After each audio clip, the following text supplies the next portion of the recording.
காலை வணக்கங்கள். நான் இன்று அன்றைய கால அரசியலே சிறந்தது என்ற அணியிலிருந்து பேச வந்துள்ளேன். அதாவது நடுவர் அவர்களே, அந்த காலத்துல இருந்து தான் பெண்கள் அரசியல்ல பங்கேற்க ஆரம்பிச்சாங்க. அதனாலேயே பெண்களுக்கு அரசியல நுழையிறதுக்கு ஒரு உற்சாகம் கிடைச்சிச்சு. அதனாலதான் சட்டமன்றத்திலையும் நாடாளுமன்றத்திலையும் பெண்களோட பங்கேற்பு அதிகரிச்சிச்சு. அதாவது எனக்கு முன்னாடி பேசின இந்த கால அரசியல் பத்தி பேசின வர்ஷினியை அவங்க சொன்னாங்க, இந்த தொழில் வளர்ச்சிக்கான பல்வேறு திட்டங்களை கொண்டு வந்தது இந்த காலத்துல தான். ஆனா அந்த காலத்துல இருந்தே மக்களுக்கு நிறைய வேலை கொடுக்கணும்னு அதிகமான தொழிற்சாலைகளை தொடங்கினாங்க. ஆனா இந்த காலத்துல மக்கள் செய்யும் வேலைய பல இயந்திரம் செய்வதனாலேயே மக்களுக்கு வேலையில்லா திண்டாட்டம் இந்த காலத்துல தான் அதிகமா இருக்கு. 1971 அரசு பணிகளுக்கு வழங்கப்பட்ட அரசு மானிய தொகையை நீக்கி சாமானியர்களுக்கு சமநிலையை கொண்டு வந்ததும் அந்த காலத்துல இருந்து தான். இந்தியாவோட வளர்ச்சிக்காக பஞ்சவருட திட்டத்தையும் அந்த காலத்துல இருந்து தான் கொண்டு வந்தாங்க. அதாவது அந்த காலத்துல இருந்தா 5 வருஷத்துக்கு ஒரு முறை பொது தேர்தல் நடத்தி மக்களால் தேர்ந்தெடுக்கப்படுவனே தலைவன் என்ற மக்களாட்சி திட்டத்தையும் அந்த காலத்துல இருந்தா கொண்டு வந்தாங்க என்று கூறி என் உரையை நிறைவு செய்கிறேன். நன்றி. இவங்க சொன்ன குறிப்புல பெண்களுக்கு அந்த காலத்துல அதிக மதிப்பு கொடுத்திருக்காங்க என்பதை பற்றி ரொம்பவே அழகா சொன்னாங்க. சரி, இப்போ இந்த கால அரசியல் தான் சிறந்தது என்று பேச வருகிறார்கள் கவியரசி கோகுலஸ்ரீ அவர்கள். காக்கை குருவி எங்கள் ஜாதி, நீ கடலும் மலையும் எங்கள் கூட்டம், நோக்கும் திசையெல்லாம் நாம் அன்றி வேறில்லை, நோக்க நோக்க களியாட்டம், அரங்கம் நிரம்பிய கூட்டத்திற்கும் நடுவரவர்களுக்கும் இரு கரங்கள் குவித்த வணக்கங்கள். இன்னைக்கு அரசியல்ல மக்களோட ஆதரவு பெற அரசு பல நலத்திட்டங்களை அறிமுகப்படுத்தி அதை செயல்பாட்டுக்கு கொண்டு வராங்க. எதிர் போட்டியாளர்கள் சொன்னாங்க அன்றைய அரசியல் தான் சிறந்தது என்று. உண்மைதான், 2 கால அரசியலும் சிறந்தது தான். ஆனா அந்த கால அரசியலோட விதிமுறைகளை எப்படி பின்பற்றினாங்க என்ற விழிப்புணர்வு மக்களிடம் குறைவாகவே இருந்துச்சு. ஆனா இந்த கால அரசியல் திட்டங்களால ஏழைகள் மற்றும் நடுத்தர மக்களுக்கு சுகாதாரம், வீடு, உணவு, கல்வி போன்ற வழிகளில் உதவுறாங்க. இன்னும் 6 முதல் 14 வயதுக்குட்பட்ட குழந்தைகளுக்கு இலவச மற்றும் கட்டாய கல்வி வழங்குறாங்க. சமூகத்துல பின்தங்கிய மக்களுக்கு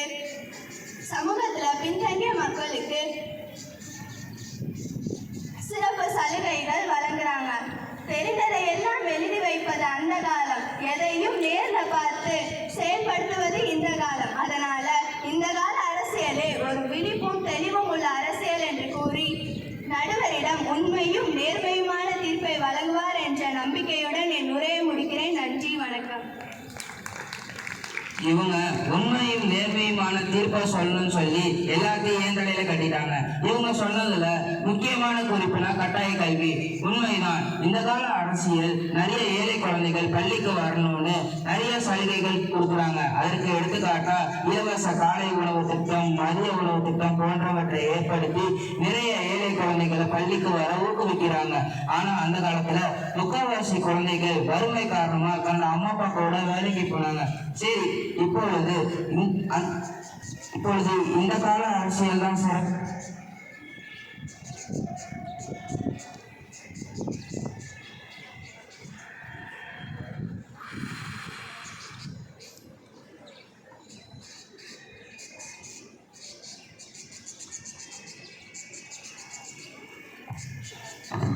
சரி, இப்பொழுது அந்த கால அரசியல் தான் சிறந்தது என்பதை பற்றி பேச வருகிறார்கள் கவி ராட்சசி ஹரிணி அவர்கள்.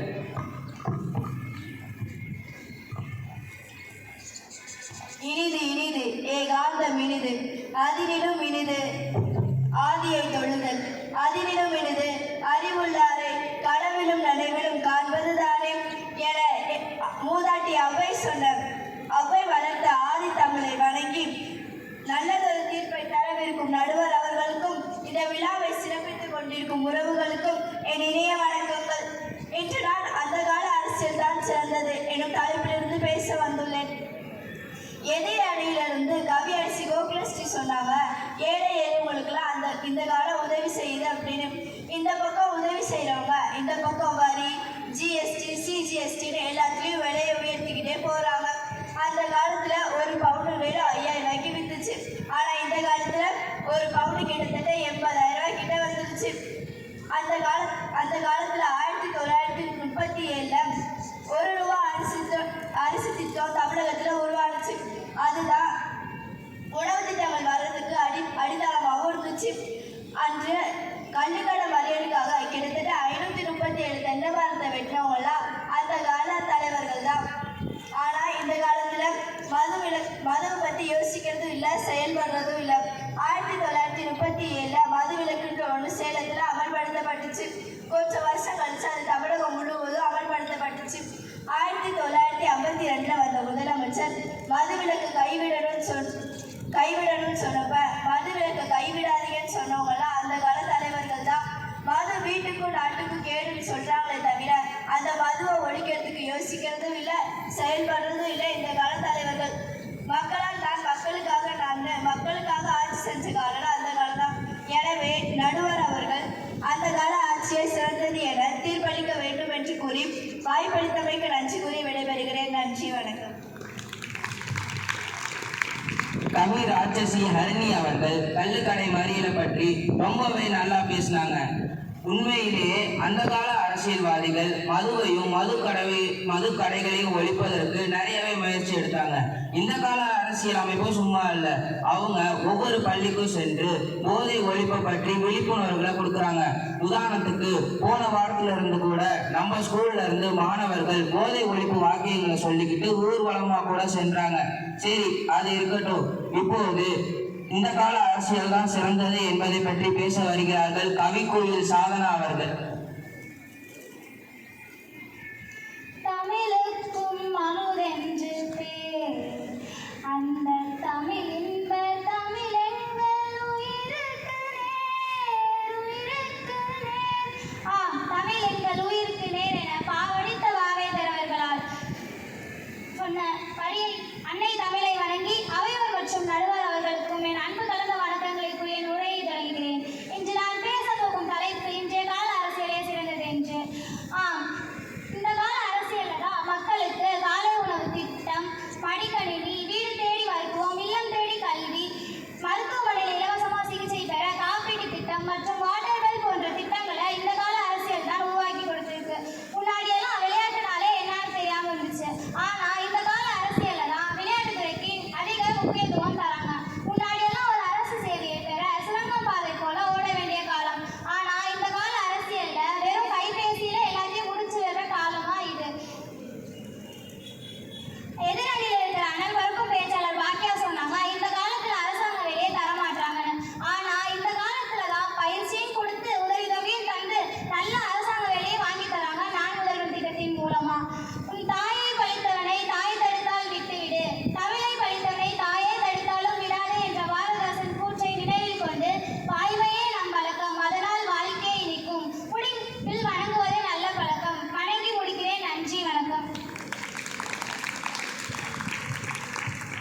இன்றைய கால அரசியல் தான் மக்களுக்கு நிறைய சாதனைகளை கொடுக்குதுன்னு சொல்லிட்டாங்க.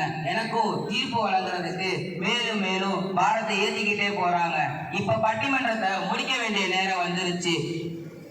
பட்டிமன்றத்துக்கு தீர்ப்பு சொல்லும்ல, இங்க வரும்போது நான் என்ன நினைச்சிட்டு வந்தேன்னா, சரி அந்த கால அரசியல்லே சிறந்ததுன்னு தீர்ப்பு கொடுத்துடலாம்னு நினைச்சேன். ஆனா இப்பொழுது எதிரணியினர் சொன்ன கருத்தை கேட்டு என் மனசை மாத்திக்கிட்டேன். இப்போ தீர்ப்பை மாணவர்களாகிய உங்களிடமே நான் தரேன். நீங்க இரு அணியினர் சொன்ன கருத்தையும் கேட்டு அதை உள்வாங்கி உங்க வாழ்க்கையில பயன்படுத்தி வருங்காலத்தில் நல்ல அமைச்சர்களாகவும் அரசியல்வாதிகளாகவும் உருவாகி நல்லபடியாக நாட்டை ஆள்வதற்காகவும், மேலும் இங்க அமர்ந்திருக்கும் மாணவ தலைவர்கள் இவங்க சொன்ன கருத்தை கேட்டு நல்லபடியாக உங்க பணியை செய்வதற்காகவும் வேண்டி இத்துடன் என் உரையை முடித்துக் கொள்கிறேன். நன்றி, வணக்கம்.